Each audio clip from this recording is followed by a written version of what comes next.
Ne-am întors între vieții, continuăm să vorbim, să facem, dacă se poate face, un soi de listă, un soi de îndrumar pentru cei care s-au speriat sau se sperie, care știu că undeva la un colț ne pândește o boală îngrozitoare, cum este o boală neoplazică.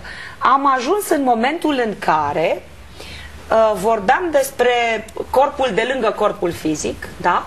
Și cele două doamne de pe stânga, doamna doctor și doamna Boltărețu, spuneau că au găsit puncte comune, că sunt lucruri clare legate de felul de a fi, de chestiuni care trebuie schimbate definitiv și irrevocabil în viața unui om care află că are o boală de acest gen.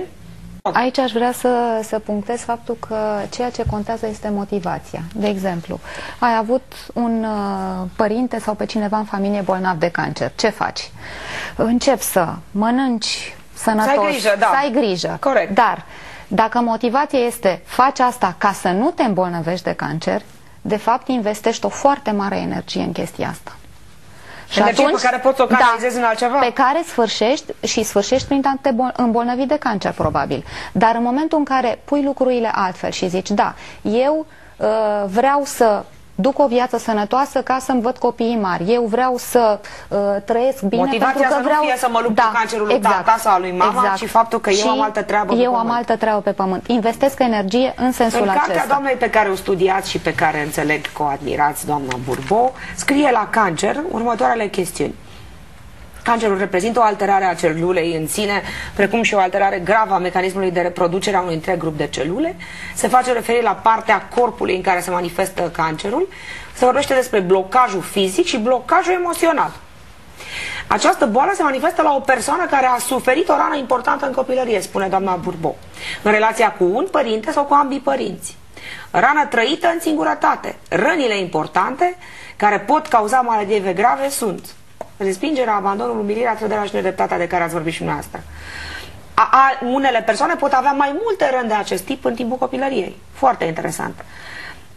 Nu a avut vreme pentru sentimente de iubire atât cât s-a refulat în ranchiună, resentimente, ură trăite față de unul din părinți. Iată. Și nerecunoscute. Și aici aș vrea să continui ceea ce spunea cumva e complementar cu teoria domnului inginer Popa despre care a vorbit domnul Bogdan mai devreme. Exact. Vă rog. De fapt, avem o rană și ce facem? Ne punem o mască ca să o protejăm, ca să ne protejăm de suferință. Dar poate nu știm.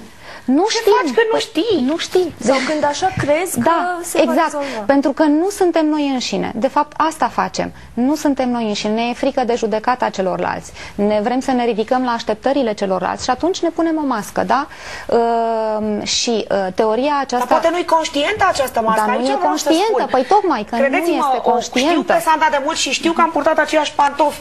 Ea nu știa, așa cum nu știam nici eu la 18-17 ani și poate când am intrat într-un radio, ce e aia? Habar n-aveam. Credeam că așa e normal. Deci nu era o chestiune conștientă, a se înțelege. Tocmai. Era o chestie pe care o credeam că așa e corect și așa e normal. Tocmai. Și această teorie vorbește despre faptul că corpul nostru este un instrument minunat. El, de fapt, ne ajută să ne conștientizăm interiorul, ceea ce simțim, ceea ce suntem. Și teoria aceasta spune despre caracteristicile fizice, pentru că nu ne minte niciodată corpul nostru. Deci, fiecare rană are anumite caracteristici fizice și, de fapt, fiecare mască pe care ne o punem. O persoană slabă sau o persoană subțire, ochii mici, mari, înaltă, asimetrii, o persoană mai plină. Toate aceste lucruri vorbesc despre ceea ce se întâmplă în interiorul nostru. Și în despre ce fel punctați, doamna Boltărețu? Una înaltă, slabă, ce are? Suferă de o rană de respingere, deci se devalorizează, se consideră neimportantă, are nevoie să dovedească cine este ea. O persoană suflă. Eu plec mai departe. Da. Mai departe. O persoană mai plină și așa. Poți să... de obicei suferim de mai multe răni. Nimeni nu e perfect, nu suferă de o singură rană, deci avem toate aceste emoții, respingere, abandon. Important e să le recunoaștem și să recunoaștem, tocmai. Facem din ele o chestiune. Exact, să ajungem să fim noi înșine. Da. Și în momentul în care ajungem să fim noi înșine... Punctați. O persoană solidă, plină, rotundă, este o persoană care suferă de rana de umilință și care se dăruiește, vrea să facă totul pentru ceilalți, vrea să fie să aibă grijă de ceilalți, se uită pe ea însăși pentru a avea grijă de ceilalți. O persoană care suferă de rana de trădare. Acum, fiecare rană nu explic acum, nu intru în detalii cu toată teoria, este trăită, anumite răni sunt trăite în raport cu părintele de același sex, anumite răni cu părintele de sex opus și persoanele de același sex cu acel părinte trezesc această rană. De fapt, noi avem această rană care este trezită de persoanele de același sex sau de sex opus cu noi.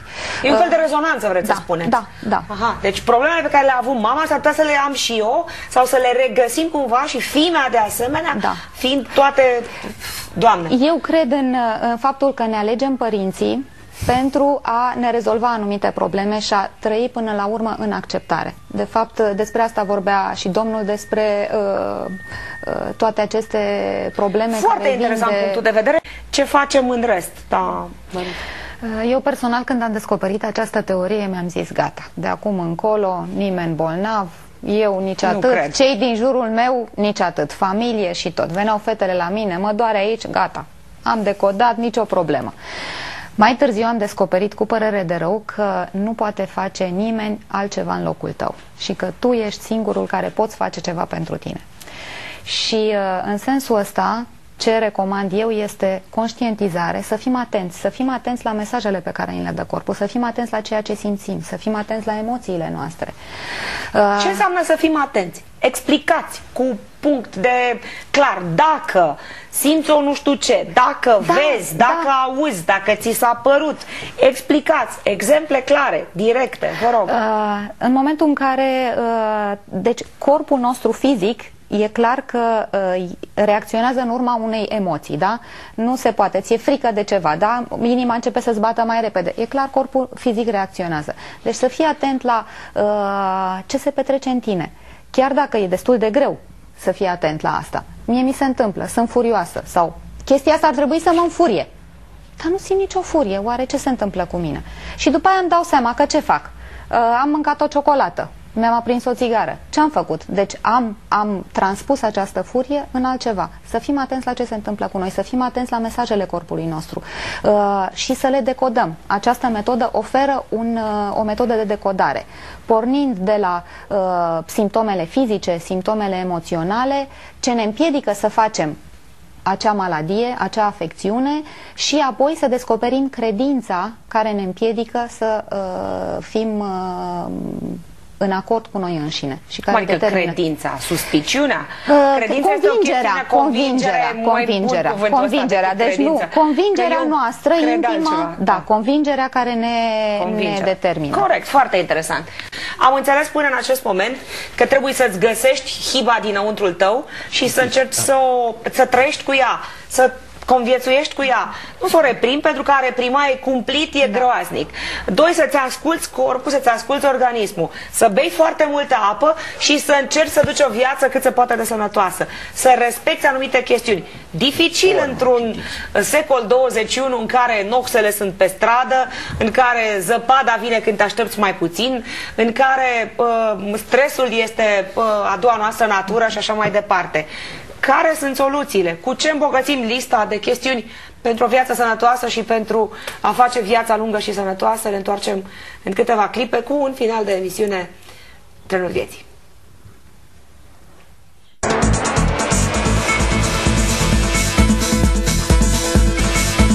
Închei cu iertare de sine și reconciliere cu noi înșine și cu părinții noștri.